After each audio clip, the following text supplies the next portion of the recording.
Raoult's law.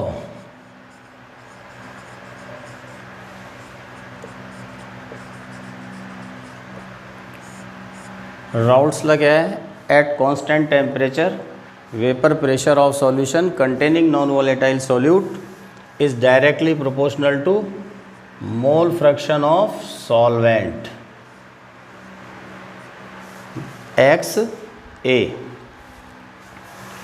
और P S is equal to P not A X A. Here P not A is constant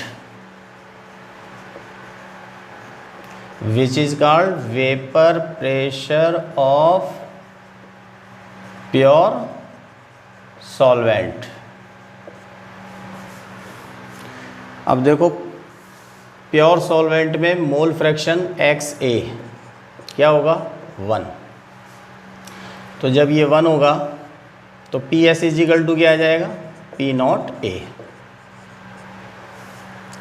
लेकिन हम जानते हैं कि vapour pressure of solution containing non volatile solute is always less than vapour pressure of pure solvent.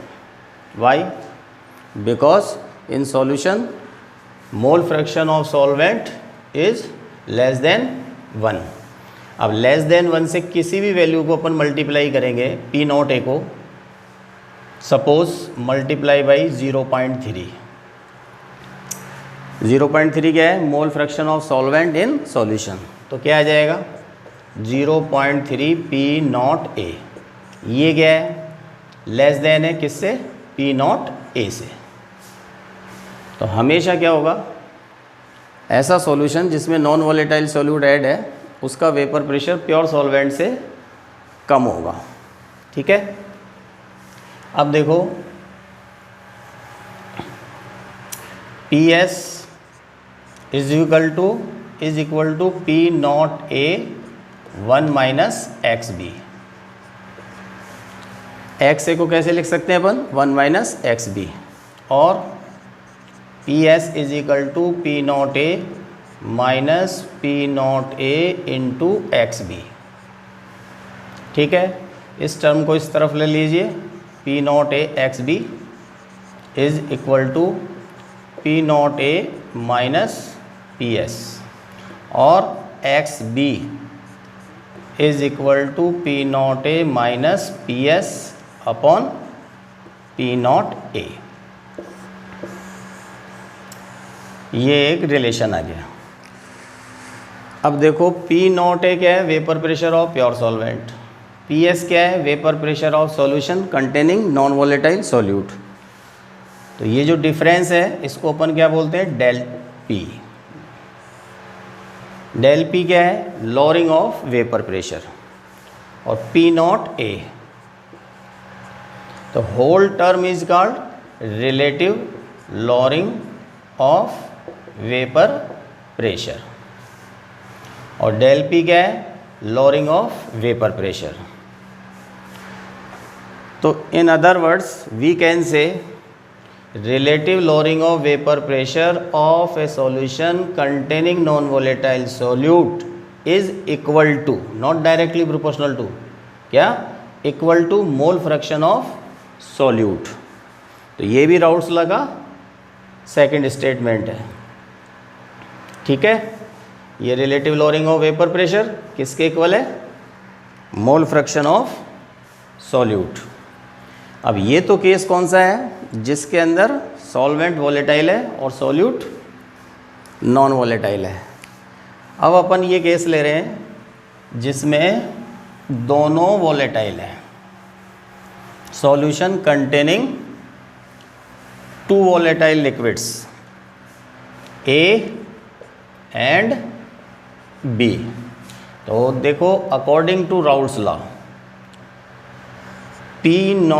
P A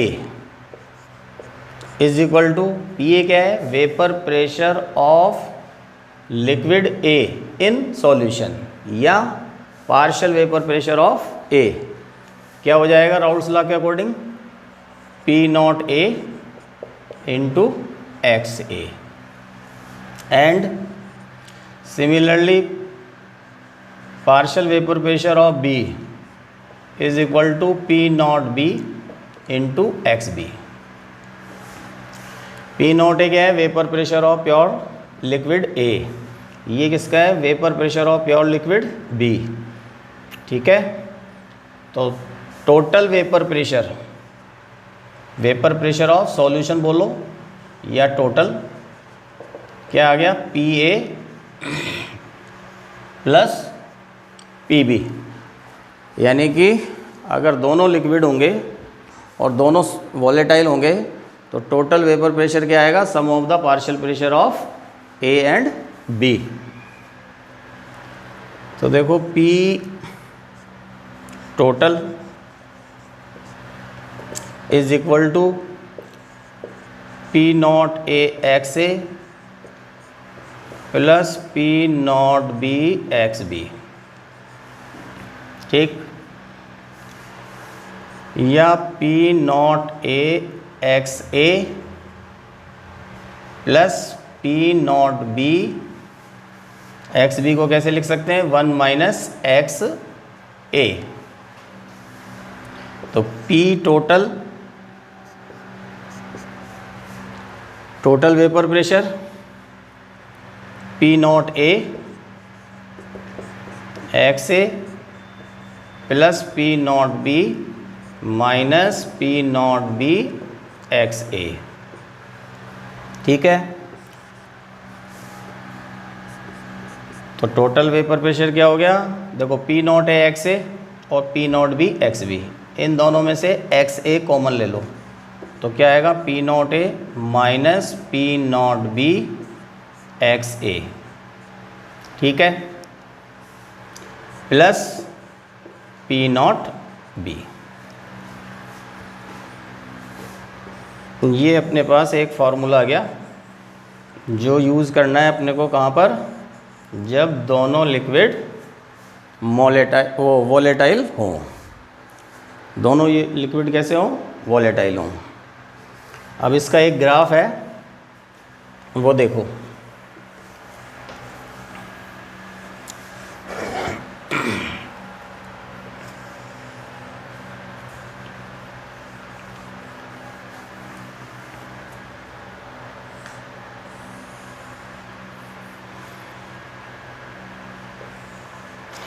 देखो ये x axis है और ये कौन सा है? वाई। इस पे ले लीजिए वेपर प्रेशर और यहाँ ले लीजिए मोल फ्रैक्शन। ठीक है, एक्स ए 0 तो एक्स ए 1, एक्स बी 1 तो एक्स बी क्या आ जाएगा? 0। अब वेपर प्रेशर क्या होता है? Directly proportional to mole fraction. तो ए की mole fraction left to right क्या हो रही है? इंक्रीज। तो वेपर प्रेशर ऑफ ए का क्या हो रहा है? इंक्रीज। यहाँ पर क्या है? X A is equal to 1 है, इसका मतलब प्योर लिक्विड ए है। तो ये क्या बताएगा? P not a, vapour pressure of pure liquid ए। इसी तरह से राइट टू लेफ्ट क्या हो रहा है? मोल फ्रैक्शन लिक्विड बी का इंक्रीज हो रहा है, तो ये भी डायरेक्टली प्रोपोर्शनल है। तो ये क्या हो गया? P naught B. तो देखो फर्स्ट तो हो गया पी ए, सेकेंड क्या हो गया? पी बी, और ये जो थर्ड है लाइन ये क्या बताएगी? Total vapour pressure of solution P S, P A plus P B. अब एक बात ध्यान रखना है कि ये दोनों इक्वल हाइट पे नहीं होंगे, क्योंकि देखो vapour pressure also depend on nature of liquid. जो ज़्यादा वोलेटाइल होगा उसका वेपर प्रेशर ज़्यादा होगा, और जो कम होगा वोलेटाइल उसका वेपर प्रेशर कम होगा। तो दोनों ए और बी अलग अलग है, दोनों की नेचर अलग अलग है। तो यहाँ पर क्या हो रहा है? प्योर ए का वेपर प्रेशर क्या है? बी से थोड़ा ज़्यादा है, तो इसलिए या तो इसको ऊपर बनाओ या फिर इसको नीचे बनाओ। ये है राउल्ट्स लॉ के अकॉर्डिंग डायरेक्टली प्रोपोर्शनल, दोनों जब लिक्विड क्या हो? वॉलेटाइल हो। ठीक है, अब देखिए इसके बाद डेविएशन फ्रॉम राउल्स लॉ। तो देखो एक तो होता है आइडियल सॉल्यूशन और एक क्या होता है नॉन आइडियल सॉल्यूशन। आइडियल क्या होता है? आइडियल होता है ideal solution, solutions which obey Raoult's law are called ideal solutions. तो condition for ideal solution, first PA is equal to P naught A XA and PB is equal to P naught B XB, ये होना चाहिए। दूसरी condition है enthalpy change del H on mixing should be 0 और third है volume change on mixing 0। Enthalpy change 0 का मतलब है कि जब दोनों को अपन मिक्स करेंगे तो ना तो हीट इवॉल्व हो रही है और ना हीट एब्जॉर्ब हो रही है, यानी कि ओल्ड एंड न्यू इंटरेक्शंस क्या हैं, सेम है। और वॉल्यूम भी क्या होगा, वॉल्यूम चेंज भी क्या होगा, 0। जैसे 10 ml इसके ले लिए, 10 ml इसके ले लिए, तो इनिशियल वॉल्यूम क्या हो गया 20 और दोनों को मिक्स करने के बाद भी कितना आना चाहिए 20। ना तो वॉल्यूम डिक्रीज होना चाहिए और ना वॉल्यूम इंक्रीज होना चाहिए। तो ये तीनों कंडीशन है आइडियल सॉल्यूशन की। अब अगर अपने को जैसे नॉन आइडियल सॉल्यूशन, तो इसका भी एक एग्जांपल पहले दे देता हूँ। N hexane plus N heptane,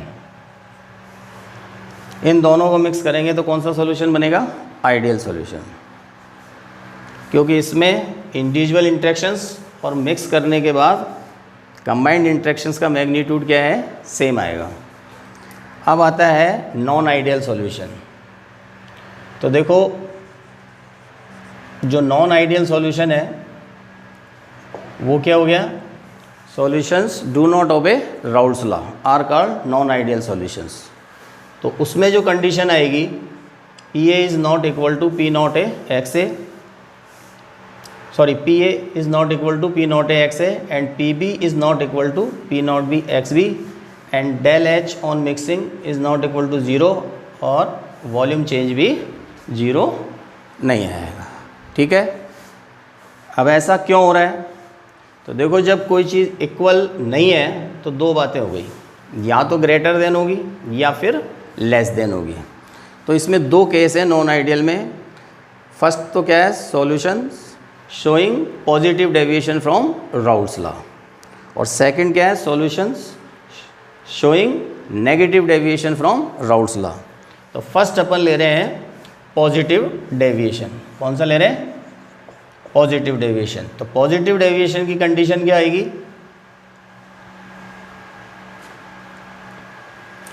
P A is greater than P not A X A, P B is greater than P naught B X B and del H on mixing greater than 0 और volume change on mixing क्या आएगा, greater than 0। अब इसमें जो curve बनेगा वो कैसा बनेगा, पॉजिटिव डेविएशन में देखो in this case vapour pressure of each component is greater than vapour pressure as expected according to Raoult's law. मतलब राउल्स लॉ के अकॉर्डिंग जो वेपर प्रेशर होना चाहिए उससे दोनों कंपोनेंट का वेपर प्रेशर क्या है, ज़्यादा है।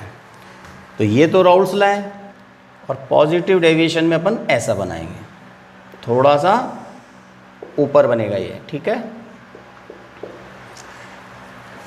और ये हो गया ये, तो ये तो हो जाएगा पी ए, ये हो जाएगा पी बी, और ये हो जाएगा total P S is equal to P A plus P B. ठीक है, अब देखो there is a certain composition, देखो ये जो चल रहा है इसके अंदर सबसे ज़्यादा वेपर प्रेशर जैसे मान लो यहाँ है, तो there is a certain composition at which vapour pressure of solution become maximum. इस ये कंपोजिशन है, यहाँ पर कंपोजिशन का मतलब मिक्सचर है जिसमें ए का भी कोई मोल फ्रैक्शन होगा, बी का कुछ और होगा, पर दोनों का टोटल हमेशा क्या रहेगा, मोल फ्रैक्शन का 1। तो at this point vapour pressure of solution become maximum and boiling point become minimum, क्योंकि जितना ज़्यादा वेपर प्रेशर होता है बॉइलिंग पॉइंट उतना ही कम होता है। तो सच मिक्सचर इज कॉल्ड क्या, minimum boiling azeotrope. Minimum boiling azeotrope क्या है, ऐसा मिक्सचर जिस पर वेपर प्रेशर मैक्सिमम हो और बॉइलिंग पॉइंट क्या हो जाए, मिनिमम हो जाए। अब इसका रीजन क्या है, इसका रीजन ये है कि देखो solvent solute interactions are much less than solvent solvent and solute solute interactions. जब अपन ने मिक्स किया तो इंट्रैक्शंस क्या हो गए, वीक। तो इंट्रैक्शंस जब वीक हो जाएंगे तो वेपर प्रेशर क्या हो जाएगा, ज़्यादा। तो वेपर प्रेशर ज़्यादा हो जाएगा तो बॉइलिंग पॉइंट क्या हो जाएगा, कम। अब इसका एक एग्जांपल है एन हेक्सेन प्लस एथेनॉल। देखो एथेनॉल में क्या होता है, हाइड्रोजन बॉन्डिंग होती है।